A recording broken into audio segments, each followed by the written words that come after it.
अभी हमने कार्बनिक यौगिकों में पाई जाने वाली समावयवता यानी आइसोमेरिज्म की बात की और अब हम बात करते हैं उपसहसंयोजी यौगिकों यानी कि कोऑर्डिनेशन कंपाउंड्स में पाई जाने वाली आइसोमेरिज्म की। ऑर्गेनिक कंपाउंड्स की तरह जो कोऑर्डिनेशन कंपाउंड है वो भी आइसोमेरिज्म शो करते हैं। हम जानते हैं कि ऐसे यौगिक जिनका प्रतिशत संगठन यानी परसेंटेज कंपोजिशन और अणुभार यानी कि मॉलिक्यूलर वेट तो समान हो, परंतु उस यौगिक की यदि भौतिक और रासायनिक गुण अलग अलग हैं तो ऐसे यौगिक एक दूसरे के समावयवी कहलाते हैं और इस घटना को समावयवता यानी आइसोमेरिज्म कहते हैं। यह समावयवता मुख्य रूप से दो प्रकार की होती है, स्ट्रक्चरल आइसोमेरिज्म यानी संरचनात्मक समावयवता और स्टीरियो आइसोमेरिज्म यानी कि त्रिविम समावयवता। तो संरचनात्मक समावयवता किसे कहेंगे? जब यौगिकों के प्रतिशत संगठन और अणुभार तो समान हो किंतु उनकी संरचनाएं अलग अलग हो, यानी जब परसेंटेज कंपोजिशन और मॉलिक्यूलर वेट तो एक सा होता है परंतु उनके स्ट्रक्चर अलग अलग होते हैं, तो उसे हम कहते हैं स्ट्रक्चरल आइसोमेरिज्म। ये स्ट्रक्चरल आइसोमेरिज्म भी 6 प्रकार की होती है। आयनन समावयवता यानी आयनन आइसोमेरिज्म, उपसह संयोजी समावयवता यानी कोऑर्डिनेशन आइसोमेरिज्म, बहुलीकरण समावयवता यानी पॉलीमराइजेशन आइसोमेरिज्म, हाइड्रेट समावयवता यानी हाइड्रेट आइसोमेरिज्म, लवण समावयवता यानी लिंकेज सॉल्ट आइसोमेरिज्म और लिगेंड समावयवता यानी लिगेंड आइसोमेरिज्म। तो चलिए आइए एक एक को यहाँ पर हम डिटेल में देखते हैं। तो सबसे पहले हम डिस्कस करते हैं आयनाइजेशन आइसोमेरिज्म। तो नाम से ही समझ में आ रहा है कि इसकी परिभाषा क्या होगी। ऐसे यौगिक जिनका प्रतिशत संगठन और अणुभार तो समान हो किंतु ये अलग अलग प्रकार के आयन दे तो उसे हम आयनन आइसोमेरिज्म कहेंगे, मतलब आयनन समावयवता कहेंगे और इस तरीके के यौगिकों को आयनन समावयवी कहेंगे। चूंकि हम जानते हैं कि कोऑर्डिनेशन कंपाउंड में उसका जो आयनन क्षेत्र होता है यानी जो प्राथमिक संयोजकता से जुड़े हुए समूह होते हैं उनका कोऑर्डिनेशन स्फीयर के अंदर और बाहर आयंस का एक्सचेंज हो सकता है। तो इस तरीके से हमें कोऑर्डिनेशन कंपाउंड में दो प्रकार के यौगिक मिल सकते हैं। जैसे हम यहाँ पर बात करते हैं, एक एग्जांपल लेते हैं कोबाल्ट के कंपाउंड की, जिसमें हमारे पास CONH3 है और इसके साथ कोऑर्डिनेशन कंपाउंड के अंदर क्या जुड़ा हुआ है, Br और बाहर जुड़ा हुआ है SO4। ठीक है, अब इसी प्रकार का एक और कंपाउंड है जिसमें सेम मॉलिक्यूलर फॉर्मूला है, बस अंदर CO4 है और बाहर Br है। तो आप देखेंगे कि इनका प्रतिशत संगठन यानी परसेंटेज कंपोजिशन और मॉलिक्यूलर वेट दोनों ही बराबर है, परंतु ये दोनों अलग अलग प्रकार के यौगिक हैं और इन्हें हम आयनन समावयवी क्यों कह रहे हैं, क्योंकि जब इसका आयनाइजेशन होगा तो हमें एक मिलेगा आपका कोऑर्डिनेशन वाला आयन और ए यहाँ बाहर SO4 2- होगा। ठीक है, ये वाला पूरा हम चाहे तो लिख सकते हैं CONH3 4Br, तो ये 2+, तो ये आपको आयन मिला यहाँ पर। जबकि इसको आप आयोनाइज करेंगे तो आयोनाइजेशन के दौरान आपको CONH3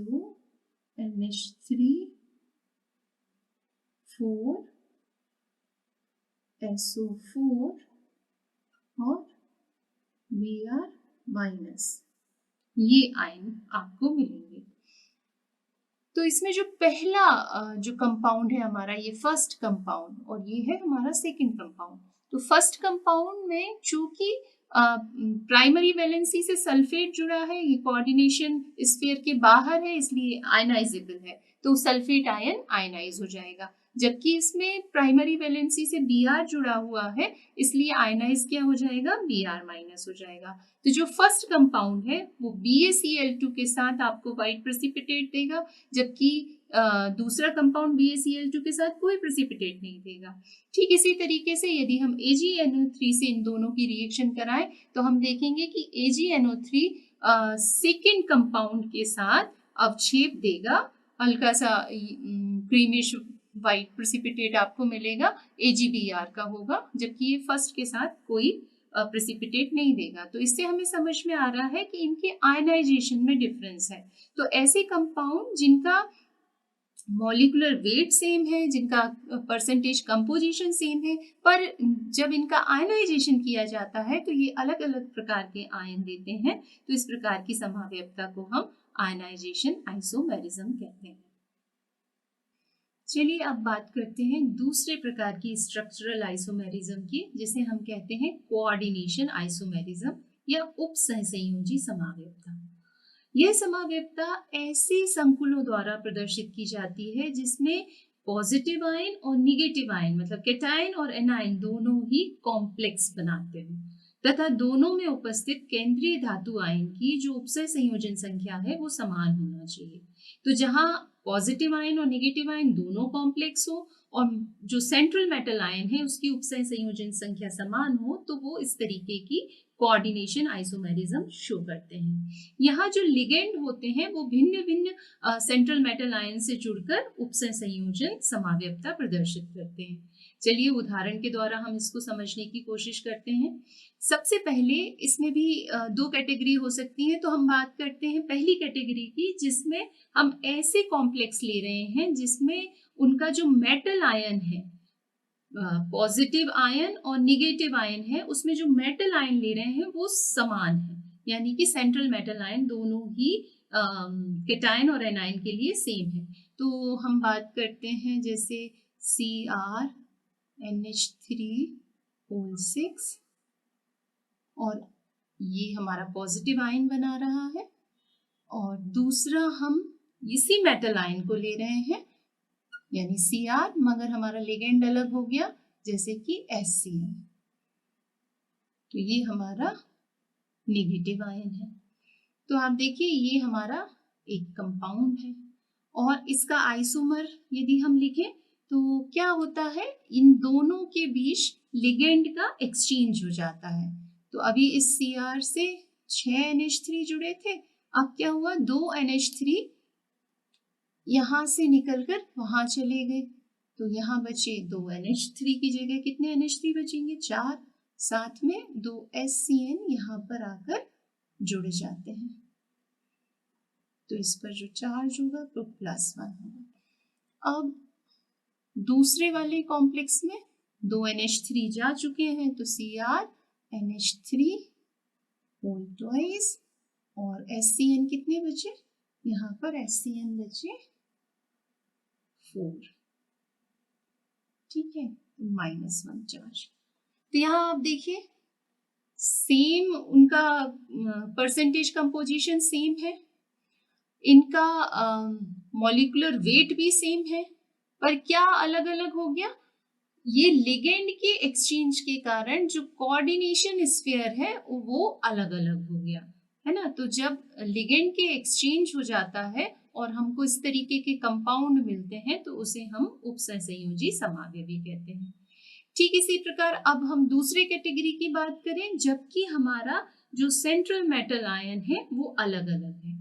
तो जैसे एक हम ले लेते हैं CO जो NH3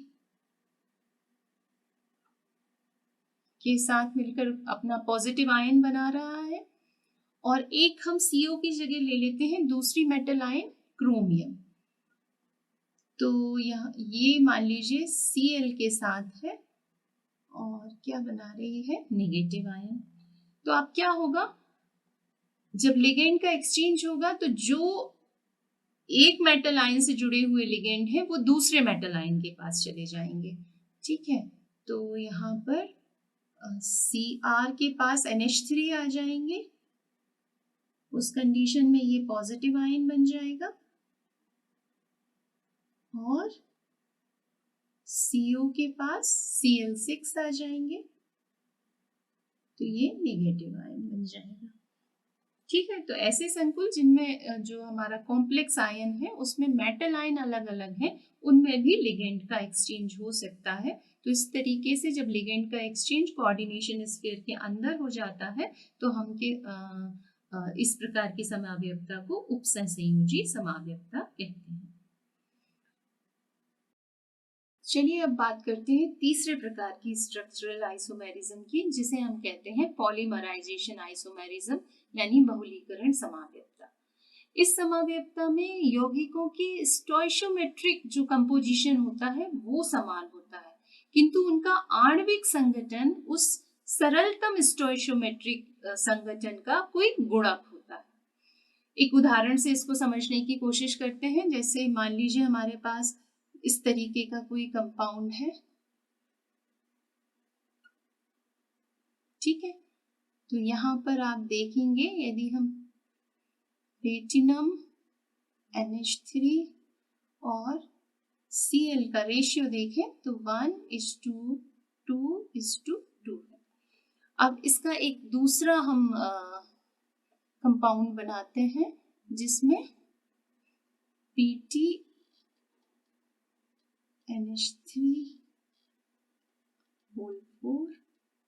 और साथ ही यहाँ पर एक ये हमारा दूसरा कंपाउंड है।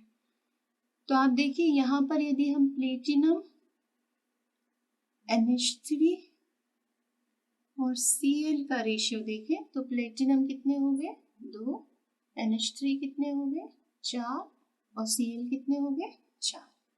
तो यदि इसको हम 2 से डिवाइड कर दें तो ये इसका सरलतम स्टोइशियोमेट्रिक कंपोजिशन हो गया और ये वाला जो हमारा मॉलिक्यूल बना वो इसका डबल है। ठीक है, तो ऐसे यौगिक जिनका स्टोइशियोमेट्रिक संगठन तो समान होता है किंतु उनका जो आणविक संगठन है वो सरलतम स्टोइशियोमेट्रिक कंपोजिशन का ही पूर्ण गुणक होता है, तो हम कहते हैं ये पॉलीमराइजेशन आइसोमेरिज्म है। चौथे नंबर की स्ट्रक्चरल आइसोमेरिज्म है हाइड्रेट आइसोमेरिज्म, हाइड्रेट समावयवता। यह समावयवता उपसय संयोजन क्षेत्र के अंदर और बाहर जल के अणुओं की भिन्न भिन्न संख्या के कारण उत्पन्न होती है। यानी इसमें जो यौगिक होंगे उनका प्रतिशत संगठन भी समान होगा, उनका अणुभार भी समान होगा, बस क्या अलग होगा, कोऑर्डिनेशन स्फीयर के अंदर और बाहर जो वाटर मॉलिक्यूल्स हैं उनकी संख्या अलग अलग होगी। उदाहरण के लिए हम एक कंपाउंड लेते हैं CrCl3 6H2, तो यहाँ 3 Cl है, 6 वाटर मॉलिक्यूल है। तो जब हम इसका पहला कंपाउंड बनाते हैं तो ये कुछ इस तरीके से, जहाँ 6 वाटर मॉलिक्यूल कहाँ है, कोऑर्डिनेशन स्फीयर के अंदर है और Cl हमारे बाहर है। जब इसका आप कलर देखते हैं तो ये कंपाउंड जो है पर्पल वॉयलेट कलर का आपको दिखता है, बैगनी कलर का ये कंपाउंड होता है। अब इसी कंपोजिशन का एक दूसरा कंपाउंड भी मिलता है हमें जिसमें वाटर मॉलिक्यूल एक कोऑर्डिनेशन स्फीयर से बाहर चला जाता है। तो यहाँ पर CrH2O5 6 की जगह एक कहाँ चला गया, बाहर, तो Cl कहाँ आ गया, अंदर, तो यहाँ आ गया एक H2O।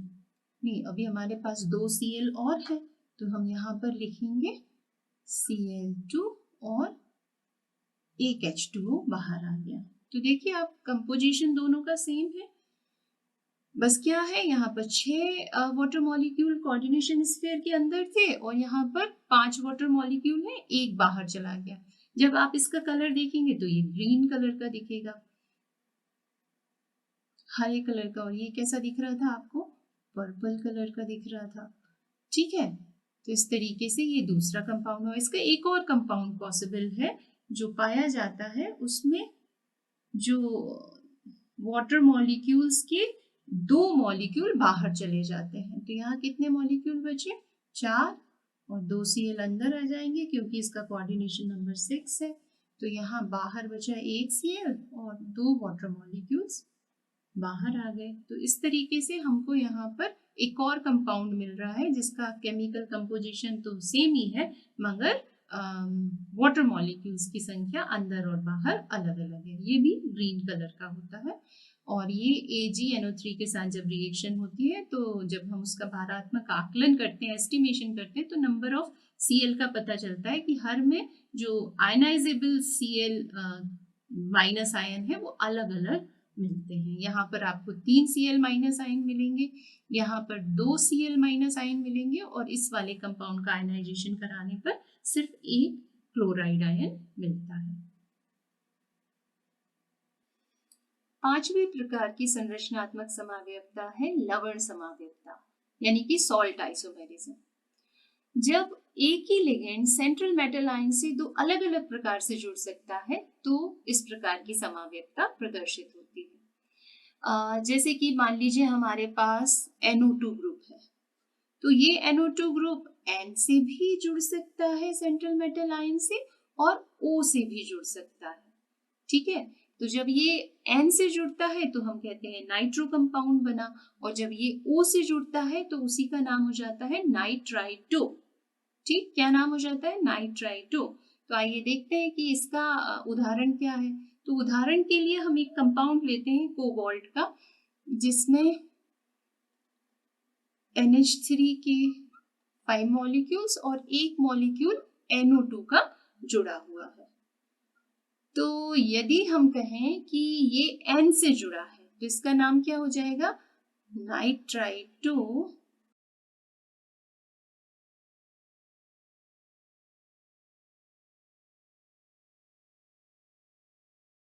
N, फिर पेंटाएमीन,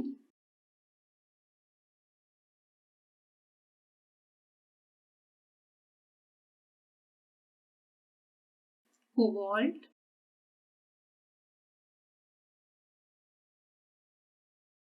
ऑक्सीडेशन स्टेट आप निकालेंगे इसकी तो कितनी आएगी? थर्ड, और क्लोराइड। तो ये कब जुड़ा हुआ था? जब हमने कहा कि ये NO2 ग्रुप N के द्वारा सेंट्रल मेटल आयन से जुड़ा हुआ है, तब इसका नाम हो जाएगा नाइट्राइटो N। और यदि हम कहें कि ये ऑक्सीजन से जुड़ा हुआ है तो उसको हम कैसे लिखेंगे?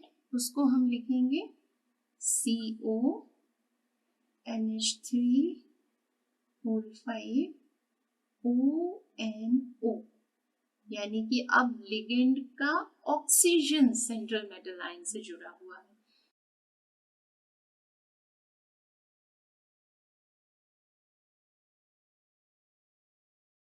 तो इस तरीके के इसमें आप देखेंगे इसका नाम क्या हो जाएगा? नाइट्राइटो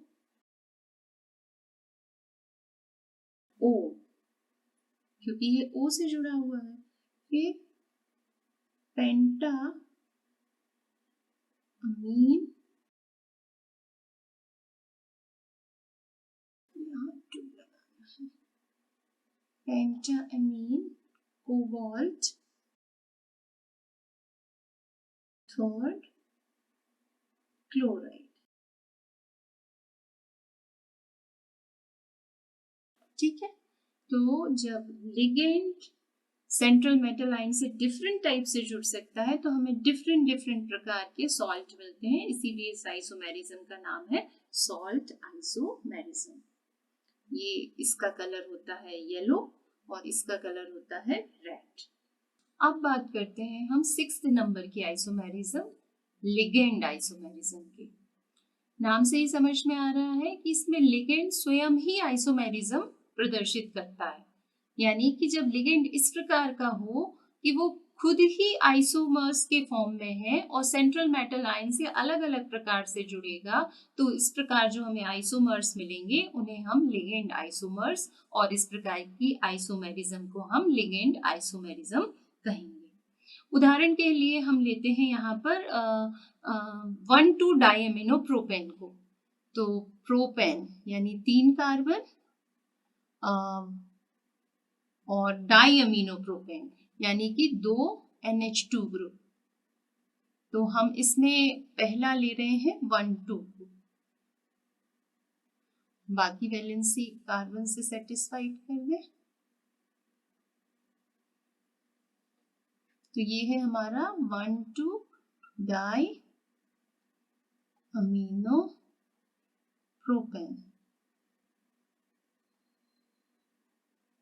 अब देखिए यहाँ पर ये जो डाई अमीनो प्रोपेन है, अभी ये 1,2 पोजीशन पर अमीनो ग्रुप लगा हुआ है। मैं ऐसा भी कर सकती हूँ कि ये अमीनो ग्रुप 3rd पोजीशन पे लगा दूं, तो ये क्या हो जाएगा, CH2 CH CH2, यहाँ पर एक अमीनो ग्रुप लगा दिया और एक अमीनो ग्रुप यहाँ पर लगा दिया। तो इसका नाम क्या हो जाएगा, 1st 2nd 3rd। तो अब ये कहलाएगा 1,3 डाई अमीनो प्रोपेन। ठीक है। अब जब इस प्रकार का लिगेंड सेंट्रल मेटल आयन से जुड़ेगा तो देखिए आपको यहाँ पर 2 प्रकार के स्ट्रक्चर मिलेंगे, है ना। उस एक स्ट्रक्चर में आप देख रहे हैं कि ये जो लिगेंड है वो 1,2 डाईअमीनो प्रोपेन है और जबकि दूसरे में 1,3 डाईअमीनो प्रोपेन है। यहाँ इसको PN से प्रदर्शित किया गया है और इसको TN से प्रदर्शित किया गया है। तो इस तरीके से जब सेंट्रल मेटल आयन से अलग अलग प्रकार एक ही लिगेंड जो आइसोमेरिज्म शो कर रहा है वो अलग अलग प्रकार से जुड़ता है तो हमें अलग अलग प्रकार के कंपाउंड मिलते हैं जिनका केमिकल कंपोजिशन तो सेम है, परसेंटेज कंपोजिशन सेम है, मॉलिक्यूलर वेट सेम है, मगर उनके गुण अलग अलग हो जाते हैं। तो इसे हम कहते हैं लिगेंड आइसोमेरिज्म। स्ट्रक्चरल आइसोमेरिज्म के बाद अब हम बात करते हैं स्टीरियो आइसोमेरिज्म यानी कि त्रिविम समावेशिता की। नाम से ही समझ में आ रहा है कि त्रिविम समावेशिता क्या है। त्रिविम समावेशिता वो समावेशिता है जिसमें अणु के केंद्रीय आयन के चारों ओर लिगेंड की त्रिविम में व्यवस्थाएं अलग अलग होती हैं। तो जब सेंट्रल मेटल आयन से जुड़े हुए लिगेंड त्रिविम में अलग अलग पोजीशन पर होते हैं तो इससे हमें अलग अलग प्रकार के यौगिक मिलते हैं और जिन्हें हम त्रिविम समावेशी कहते हैं और इस प्रकार की आइसोमेरिज्म को त्रिविम समावेशिता यानी स्टीरियो आइसोमेरिज्म कहते हैं। ये आइसोमेरिज्म भी 2 प्रकार की होती है, एक ज्योमेट्रिकल आइसोमेरिज्म यानी ज्यामितीय समावेशिता और दूसरी प्रकाशिक समावेशिता यानी ऑप्टिकल आइसोमेरिज्म। तो ज्यामितीय समावेशिता क्या है, जब सेंट्रल मेटल आयन से जुड़े हुए असमान लिगेंड त्रिविम में अलग अलग पोजीशन पर होते हैं तो उसके कारण उसकी 2 प्रकार की समावेशी संभव होते हैं। एक जनरली हम कहते हैं सिस फॉर्म और एक कहलाता है ट्रांसफॉर्म।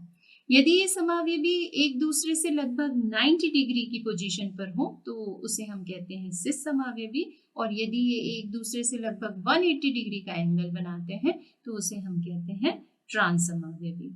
और डिटेल में आगे हम इसके बारे में अभी यहाँ पर देखते हैं। तो ये जो सिस और ट्रांस समावेशी हैं ये हम कोऑर्डिनेशन कंपाउंड में 2 प्रकार के यहाँ कंपाउंड्स ले रहे हैं। एक जिसमें सेंट्रल मेटल आयन की जो कोऑर्डिनेशन नंबर है वो 4 है और दूसरी जिसमें उसका कोऑर्डिनेशन नंबर 6 है। तो सबसे पहले हम बात करते हैं कोऑर्डिनेशन नंबर 6 की।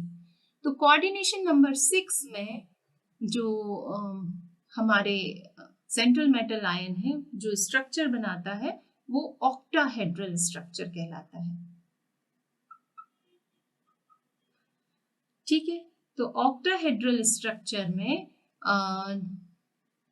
जो हमारा यौगिक होगा उसका कोऑर्डिनेशन नंबर 6 है और इसके डिफरेंट टाइप्स क्या क्या हो सकते हैं। हो सकता है ये MA6 टाइप का हो सकता है ये MA5 B टाइप का हो सकता है ये MA4 B2 हो या हो सकता है ये MA3 B3 टाइप का हो।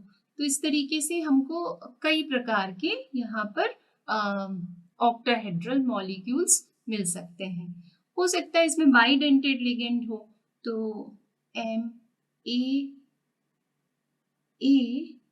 होल ट्वाइस B2 टाइप का भी कोई हमको कंपाउंड मिल सकता है। तो यदि हम इन सब कंपाउंड में बात करते हैं ज्यामिति समावयवता की, तो Ma6 टाइप के कंपाउंड में ज्यामिति समावयवता नहीं पाई जाती। Ma5B टाइप के कंपाउंड में भी ज्यामिति समावयवता नहीं पाई जाती। ज्यामिति समावयवता सिर्फ Ma4B2 प्रकार के कंपाउंड्स में पाई जाएगी, या Ma3B3 टाइप के कंपाउंड में पाई जाएगी, या ऐसे कोऑर्डिनेशन कंपाउंड जिनका स्ट्रक्चर MAA2B2 टाइप का है, वहां ज्यामिति समावयवता पाई जाएगी। तो सबसे पहले हम बात करते हैं Ma4B2 की। तो यदि हमारा कोई कोऑर्डिनेशन कंपाउंड इस तरीके से है कि वो Ma4B2 टाइप का है, तो इसके दो स्ट्रक्चर पॉसिबल है।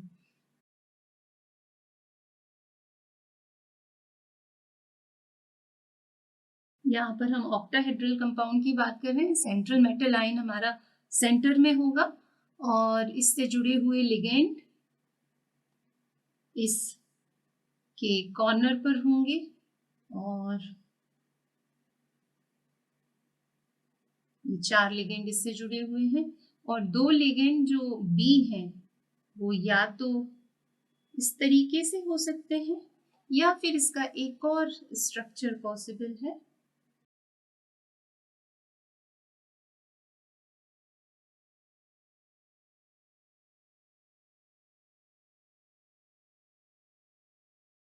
जिसमें हो सकता है ये बी इस पोजीशन पर हो और बाकी पोजीशन पर ए। तो जो Ma4B2 टाइप का कंपाउंड है उसके दो स्ट्रक्चर पॉसिबल है। यहाँ आप देख रहे हैं कि इन दोनों बी के बीच जो एंगल बन रहा है वो 180 डिग्री का बन रहा है, जिसके कारण ये as a cis trans compound, तो इसे हम क्या बोलेंगे, ट्रांस। ठीक है, ये ट्रांस आइसोमर है, जबकि यहाँ बी और बी के बीच में 90 डिग्री का एंगल है, इसलिए ये कैसा कंपाउंड है, सिस।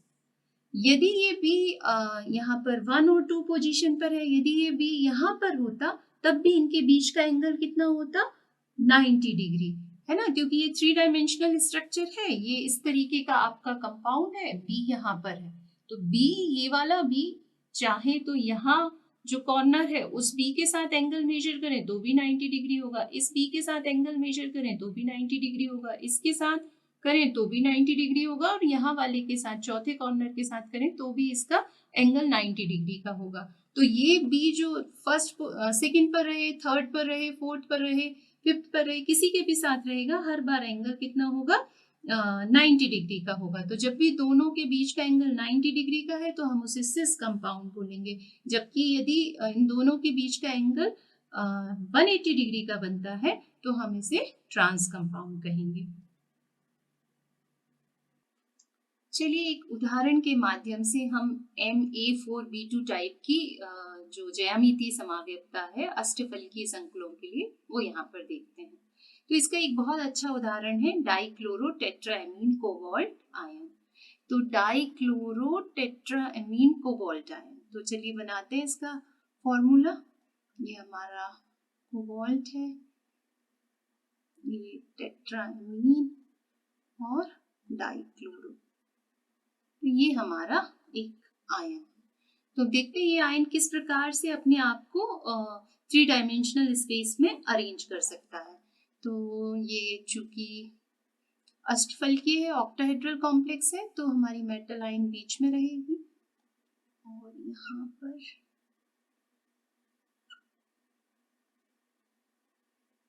दो कंडीशन हो सकती है। हो सकता है कि NH3 चारों कॉर्नर पर हो, और जो Cl है वो एक दूसरे से अपोजिट डायरेक्शन में हो, यानी ये 180 डिग्री का एंगल बनाए, यानी ये 1,6 फॉर्म है। तो जब ये 1,6 फॉर्म होता है और एक दूसरे के साथ ये 180 डिग्री का एंगल बनाते हैं तो इसे हम बोलते हैं ट्रांसफॉर्म।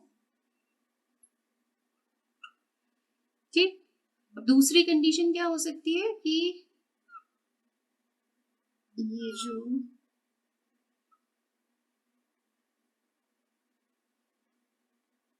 क्लोरीन मॉलिक्यूल है, क्लोरीन जो लिगेंड है हमारा, वो एक दूसरे के पास हो, दोनों Cl के जो एटम है वो एक दूसरे के पास हो, और बाकी पर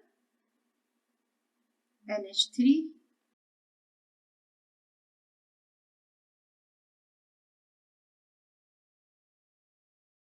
यहाँ आप देखिए दोनों Cl एक दूसरे के पास है, 90 डिग्री का एंगल है, तो जब ये एक दूसरे के पास होते हैं तो इस फॉर्म को हम कहते हैं सिस फॉर्म। ठीक। तो ये Ma4B2 टाइप के कंपाउंड्स के लिए ऑक्टाहेड्रल कॉम्प्लेक्स में ज्योमेट्रिकल आइसोमेरिज्म है। अब हम बात करते हैं Ma3B3 टाइप के कंपाउंड की। तो Ma3B3 टाइप के कंपाउंड में दो प्रकार से ये कंपाउंड अपने आप को 3 डायमेंशनल स्पेस में अपने आप को अरेंज कर सकता है। एक में हो सकता है जो तीनों जो लिगेंड हैं, जो सेम लिगेंड है, वो तीनों एक ही फेज में हो, और एक में हो सकता है कि अलग अलग फेज में हो। तो जब ये एक फेज में होते हैं तो उसे हम फेसियल या 1-2-3 आइसोमर कहते हैं, और जब ये अलग अलग फेज में होते हैं तो उसे 1-6 या पेरिफेरल आइसोमेरिज्म कहते हैं, आइसोमर कहते हैं।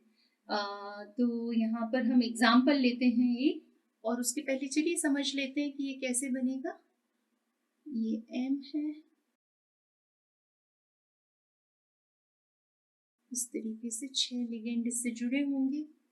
तो यदि ये एक ही फेज में हो तो ये क्या बन गया हमारा 1-2-3 आइसोमर, और इसको हम फेशियल आइसोमर भी कहते हैं।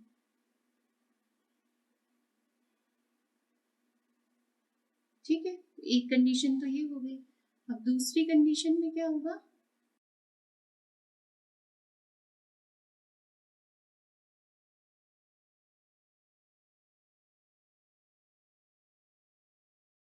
हो सकता है ये जो ए अभी हमने एक ही फेज में लगाए थे उसमें से दो एक साथ हो और एक ही 180 डिग्री का एंगल बना दे। तो उस कंडीशन में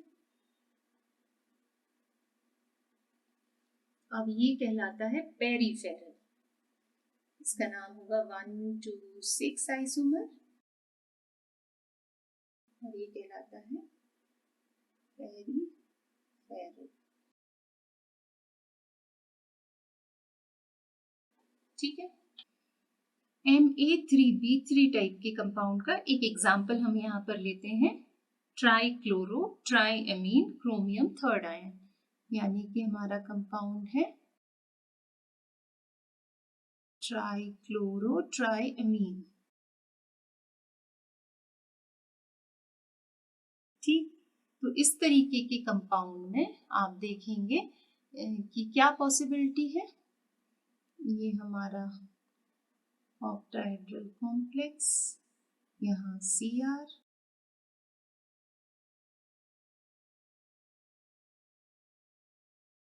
तो हो सकता है ये तीनों Cl एक ही फेज में हो, ये NH3 NH3 NH3। ठीक। तो ये 1, ये 2 और ये 3, तो इसका नाम हो जाएगा 1-2-3 आइसोमर।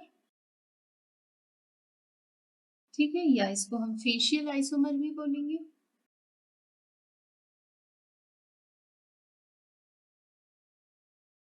और जब ये एक ही फेज में नहीं होंगे तो कुछ इस तरीके से कंपाउंड बनेगा।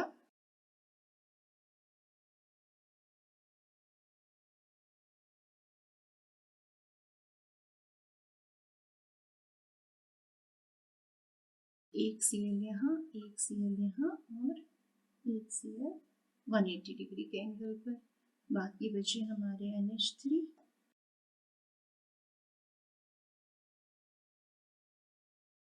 तो देखिए 1 पोजीशन, ये सेकंड पोजीशन, और ये 6 पोजीशन, तो इसका नाम हो जाएगा 1-2-6।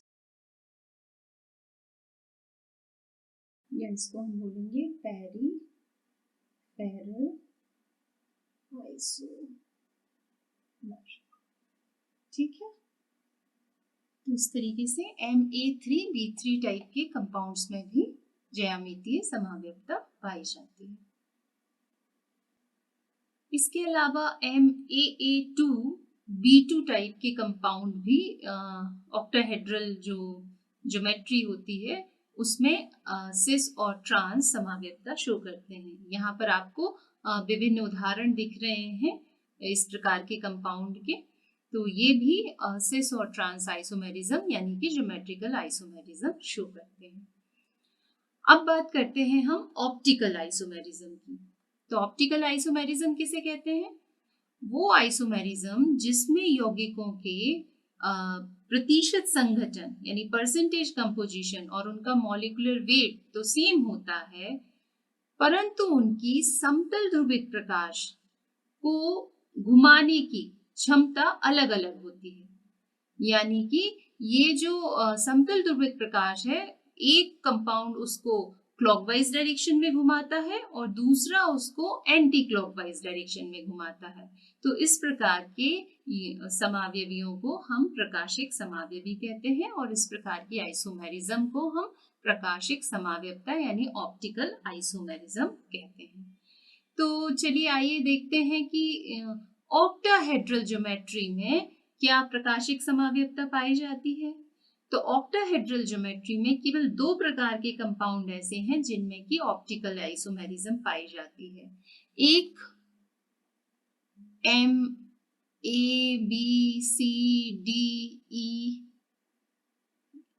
और F टाइप का कंपाउंड है और दूसरा है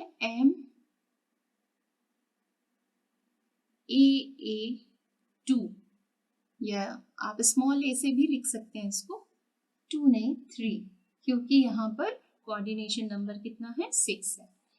तो देखिए मैंने सिर्फ ये 2 ही प्रकार के कंपाउंड क्यों लिखे हैं, क्योंकि ऑप्टिकल आइसोमेरिज्म शो करने के लिए जरूरी है कि उन यौगिकों में असममितता पाई जाए, यानी वो अनसिमेट्रिकल एसिमेट्रिकल होना चाहिए, उनमें सममिति का कोई भी तत्व नहीं होना चाहिए। तो केवल ये 2 प्रकार के कंपाउंड होते हैं जो असिमेट्रिकल होते हैं और इनके जो समावयवी होते हैं वो एक दूसरे के दर्पण प्रतिबिंब यानी मिरर इमेज होते हैं जो एक दूसरे पर सुपर इम्पोज नहीं हो सकते। तो केवल वो ही कंपाउंड प्रकाशिक समावयवता शो करते हैं। यहाँ आपको एग्जाम्पल में दिख रहा है कि क्रोमियम के साथ ऑक्सलेट के 3 मॉलिक्यूल जुड़े हुए हैं। यहाँ ऑक्सलेट जो है वो ए टाइप की कैटेगरी में आता है क्योंकि ये 2 कार्बन से जुड़ सकता है। 2 ऑक्सलेट का फॉर्मूला होता है COO माइनस COO माइनस, तो ये 2 ऑक्सीजन जो है वो मेटल आयन के साथ जुड़ जाते हैं। तो देखिए ये किस प्रकार से क्रोमियम के साथ जुड़ रहे हैं। मान लीजिए हमारा ये क्रोमियम है और ऑक्टाहेड्रल ज्योमेट्री है।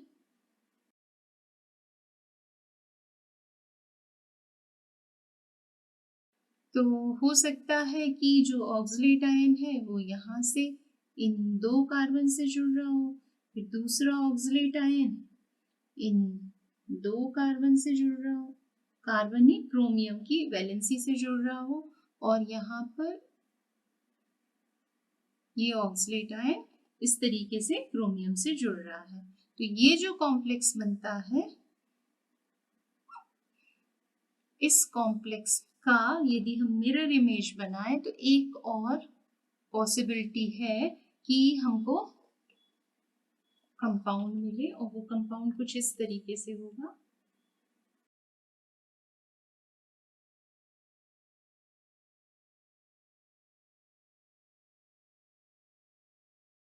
तो एक ऑक्सलेट, इन दोनों के बीच दूसरा ऑक्सलेट और यहाँ पर ये तीसरा ऑक्सलेट आयन जुड़कर आयन बना रहा है। तो यहाँ आप देखें कि ये दोनों जो कंपाउंड है वो एक दूसरे के मिरर इमेज है जो एक दूसरे पर सुपर इम्पोज नहीं होते। यदि आप इसको इस पर लेकर आए तो वो एक दूसरे को ढकते नहीं है, सुपर इम्पोज नहीं होते, यानी ये असममित है और ये समतल ध्रुवित प्रकाश के तल को अलग अलग दिशाओं में घुमाते हैं, इसलिए ये क्या है, प्रकाशिक समावयवी है। ठीक इसी प्रकार यदि मेटल आयन से जुड़े हुए 6 ही लिगेंड अलग अलग टाइप के हों तो भी वो असममित हो जाएगा और उस कंडीशन में वो प्रकाशिक समावयवता प्रदर्शित करेगा। जैसे कि आप 6 लिगेंड ले लें, मान लीजिए हम यहाँ पर सेंट्रल मेटल आयन प्लेटिनम लेते हैं, तो एक हमने अमीन ले लिया, दूसरा हमने मान लीजिए पिरिडीन ले लिया, तीसरा हमने मान लीजिए Cl ले लिया, फिर हमने Br ले लिया, फिर हमने एक आयोडीन ले लिया और एक हम ले लेते हैं NO2 ग्रुप। तो NO2 ग्रुप नेगेटिव ग्रुप, यहाँ पर हम NO2 और बना देते हैं। तो आप देखिए इस प्रकार के, मान लीजिए कोई कंपाउंड है तो इसमें 6 ही लिगेंड क्या है, अलग अलग हैं। तो जब ये मेटल आयन से जुड़ेंगे तो वो समतल ध्रुवित प्रकाश के तल को 2 तरीके से घुमाएंगे। इनका अरेंजमेंट होकर सिर्फ आपको 2 प्रकार के कंपाउंड मिलेंगे जो समतल ध्रुवित प्रकाश के तल को या तो क्लॉकवाइज डायरेक्शन में घुमाएंगे या एंटी क्लॉकवाइज डायरेक्शन में घुमाएंगे। तो ये अष्टफलकीय संकुलों में प्रकाशिक समावयवता के हमने कुछ उदाहरण देखे। अब कोऑर्डिनेशन नंबर 6 के बाद अब हम बात करते हैं कोऑर्डिनेशन नंबर 4 की, यानी कि ऐसे कोऑर्डिनेशन कंपाउंड जिनमें सेंट्रल मेटल आयन की जो कोऑर्डिनेशन नंबर होता है वो यदि 4 है तो इसकी 2 प्रकार के अरेंजमेंट पॉसिबल है। एक तो टेट्राहेड्रल फॉर्म में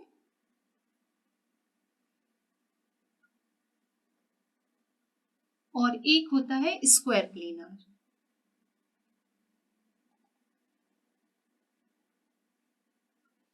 तो यदि हम टेट्राहेड्रल को देखें तो टेट्राहेड्रल में जो सेंट्रल मेटल आयन होता है वो बीच में होता है और उससे जुड़े हुए जो अलग अलग समूह होते हैं वो कुछ इस तरीके से अपने आप को अरेंज करते हैं। जैसे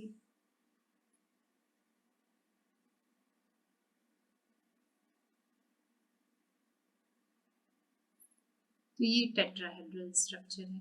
जबकि यदि स्क्वायर प्लेनर स्ट्रक्चर हम बनाए तो एक स्क्वायर के सेंट्रल में हमारा मेटल आयन होगा और चारों लिगेंड 90 डिग्री के एंगल पर 4 कॉर्नर पर अरेंज होते हैं। तो ये 2 प्रकार की व्यवस्थाएं यहाँ हमको मिलती हैं। तो सबसे पहले हम बात करते हैं स्क्वायर प्लेनर कॉम्प्लेक्स की।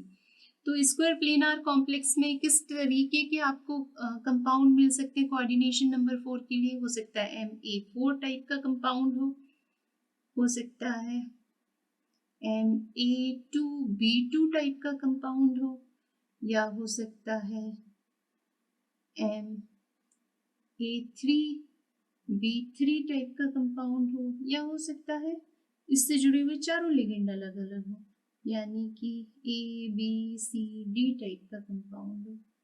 ठीक है, तो यदि हम ज्यामिति समावयवता की बात करें तो स्क्वायर प्लेनर कॉम्प्लेक्स में Ma4 टाइप के कंपाउंड किसी भी प्रकार की समावयवता नहीं प्रदर्शित करेंगे।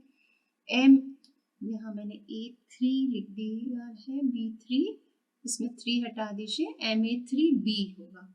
तो ये वाला कंपाउंड भी ज्योमेट्रिकल आइसोमेरिज्म शो नहीं करेगा। सिर्फ कौन सा 2 कंपाउंड ज्योमेट्रिकल आइसोमेरिज्म शो करते हैं स्क्वायर प्लेनर कॉम्प्लेक्स के लिए? एक तो Ma2B2 टाइप और दूसरा MABCD जिसमें चारों लिगेंड अलग अलग जुड़े हुए हैं, वो ज्योमेट्रिकल आइसोमेरिज्म शो करते हैं। तो चलिए सबसे पहले हम उदाहरण लेते हैं Ma2B2 टाइप का। तो Ma2B2 टाइप के कॉम्प्लेक्स में 2 तरीके से अरेंजमेंट हो सकते हैं। एक तो इस प्रकार से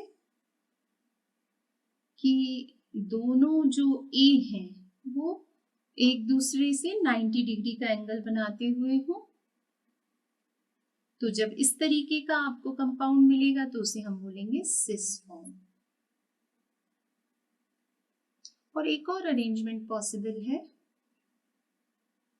कि ये जो ए है वो एक दूसरे के अपोजिट डायरेक्शन में हो, 180 डिग्री का एंगल बनाते हो। तो जब ये एक दूसरे के अपोजिट डायरेक्शन में है तो इस तरीके के आइसोमर को हम बोलते हैं transform.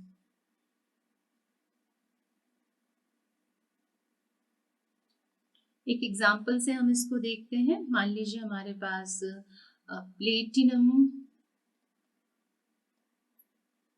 NH3 dichloro diamine platinum, यहाँ पर हमारे पास कंपाउंड है। तो उसको हम किस तरीके से बताएंगे?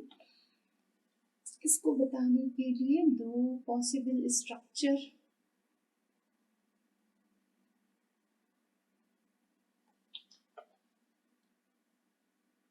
हो सकता है कि दोनों Cl एक साइड हो,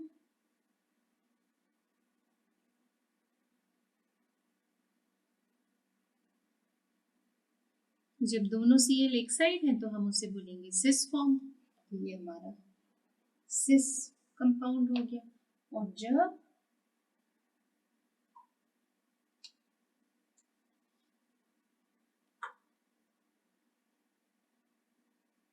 दोनों Cl अपोजिट डायरेक्शन में हो, 180 डिग्री का एंगल बनाए, तो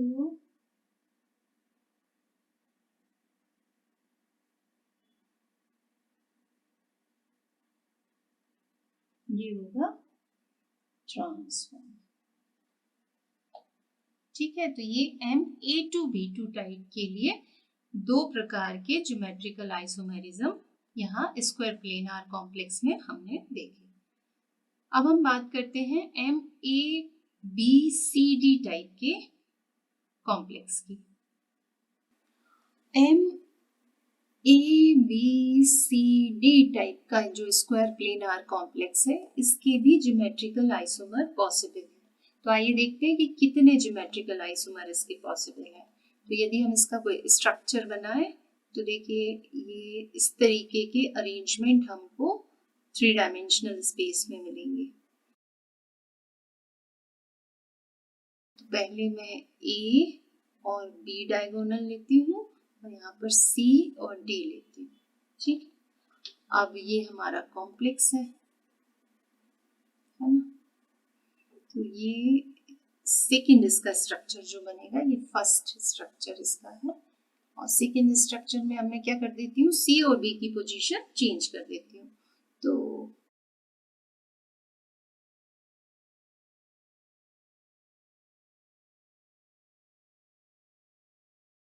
यहाँ A और B सेम रहे, B और C की पोजीशन चेंज की, तो B यहाँ आ गया, C यहाँ आ गया और D वैसे ही का वैसा है। तो यहाँ एक दूसरा कॉम्प्लेक्स हमको मिला।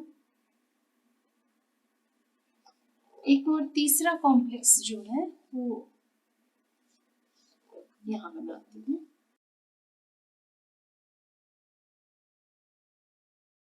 यहाँ पर M,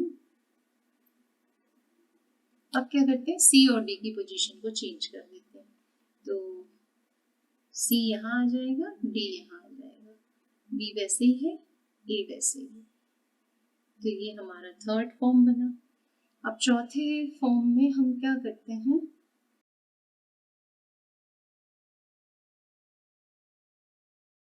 मेरा यदि स्क्वायर ठीक ना बने तो आप जरूर ठीक बनाइएगा। यहाँ पर C को B की जगह ले जाते हैं, तो C यहाँ आ गया, B यहाँ आ गया, A यहाँ है, D यहाँ है। तो हमको लग रहा है कि इसके 4 आइसोमर पॉसिबल हैं, पर वास्तव में इसके 4 नहीं, सिर्फ 3 आइसोमर पॉसिबल होते हैं, क्योंकि ये जो लास्ट वाला आपने बनाया ये इस वाले स्ट्रक्चर के इक्विवेलेंट होता है। यहाँ पर आप देखिए, यहाँ पर AD डायगोनल से यदि हम देखें तो AD और BC दो डायगोनल है। यहाँ भी आप देखिए AD और BC ही डायगोनल है, तो ये दोनों स्ट्रक्चर कैसे हैं, सेम है। तो इस तरीके से MABCD टाइप के कॉम्प्लेक्स में ये हमको 3 प्रकार के ज्योमेट्रिकल आइसोमर मिलते हैं। अब बात करते हैं प्रकाशिक समावयवता की। तो जो स्क्वायर प्लेनार कॉम्प्लेक्स होते हैं उनमें देखिए ये चारों लिगेंड एक ही प्लेन में है, जिसके कारण उनमें प्लेन ऑफ सिमेट्री पाई जाती है। और जब सिमेट्री पाई जाती है तो ऐसा यौगिक प्रकाशिक समावयवता प्रदर्शित नहीं कर सकता। तो वर्ग समतलीय संकुल में प्रकाशिक समावयवता नहीं पाई जाती। उपसे संयोजन संख्या 4 वाले कंपाउंड में अब दूसरी कैटेगरी पर हम आते हैं, वो है टेट्राहेड्रल कॉम्प्लेक्स की। तो जब टेट्राहेड्रल कॉम्प्लेक्स बनता है तो देखिए यहाँ पर किस तरीके का आपको स्ट्रक्चर मिल रहा था। तो यदि हम A B C D type का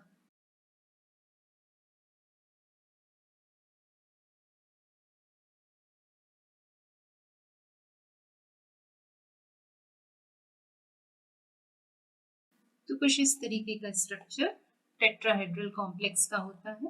तो यहाँ पर आप देखेंगे कि सेंट्रल मेटल आयन से जो लिगेंड जुड़े हैं ना वो एक दूसरे से सेम डिस्टेंस पर रहते हैं। उनका एंगल जो रहता है 109 डिग्री 27 मिनट का होता है लगभग।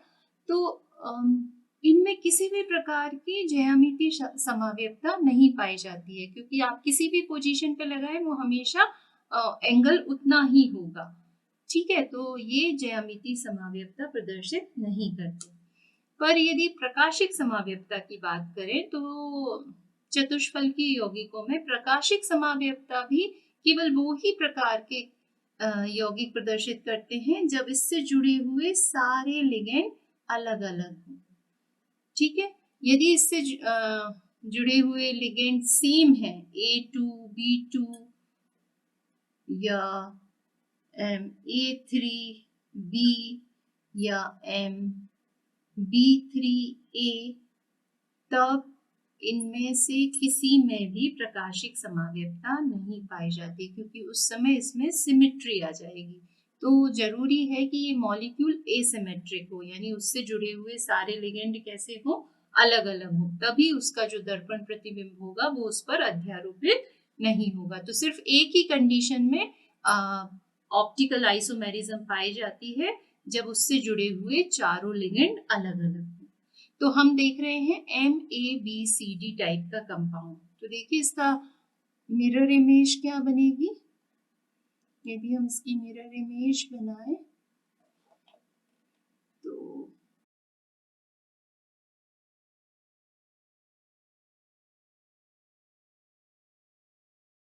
यहाँ A है, यहाँ B है, ये C है और ये D है।